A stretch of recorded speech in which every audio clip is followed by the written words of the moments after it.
Zoe Bell had a small role in Django Unchained, and her character's scrapped plot serves as proof that Quentin Tarantino can't stop directing after his 10th movie.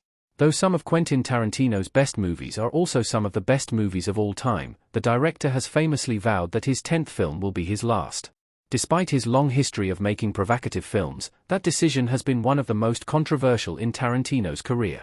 Many have argued that he should ignore his self-imposed rule and continue directing, but one of the most compelling arguments comes from one of his own films. Tarantino is known for casting actors in multiple films, and Zoe Bell is one of his favorites. She's appeared in several of Tarantino's films. Bell did stunts in both Kill Bill volumes and Inglourious Bastards, and she played named characters in Death Proof, Django Unchained, The Hateful Eight, and Once Upon a Time in Hollywood.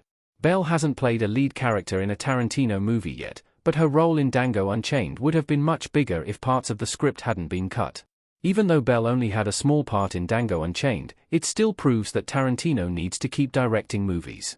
Zoe Bell played the tracker with a bandana in Django Unchained. Bell's character had a huge backstory that was completely cut. Zoe Bell wearing a red bandana over her mouth in Django Unchained. In Django Unchained, Zoe Bell plays a slave tracker who wears a red bandana throughout the film. Some viewers may have noticed that Django Unchained features a few close-ups of Bell's character, yet it doesn't reveal her name or even give her a speaking line. That's because Zoe Bell's character was supposed to have a much more intricate backstory in Django Unchained, but her section of the story was cut to trim the film's nearly 3-hour runtime. Bell told E! News about her role and what could have been with a few extra minutes of runtime. Unfortunately, the details of Bell's character will probably never be revealed, as the scenes she spoke about were never even filmed.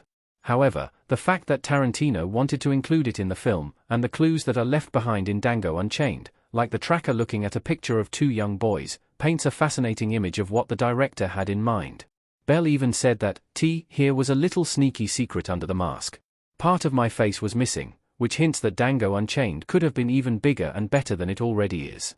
Zoe Bell's Django Unchained role proves Quentin Tarantino has too many good ideas to stop directing. Tarantino still has several more blockbuster-worthy ideas left.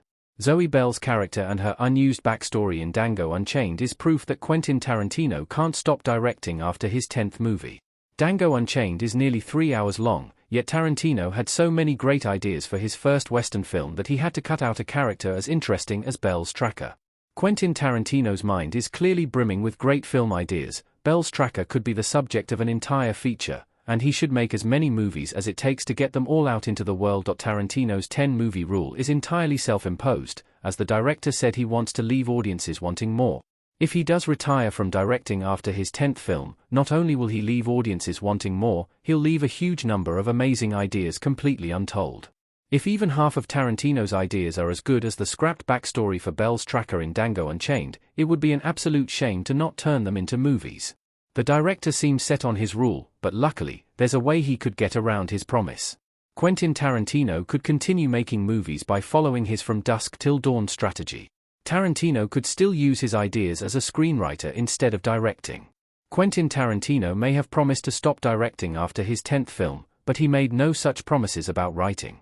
In fact, Tarantino has worked as a screenwriter in the past. He wrote and had a part in From Dusk Till Dawn, but the vampire movie was directed by Robert Rodriguez.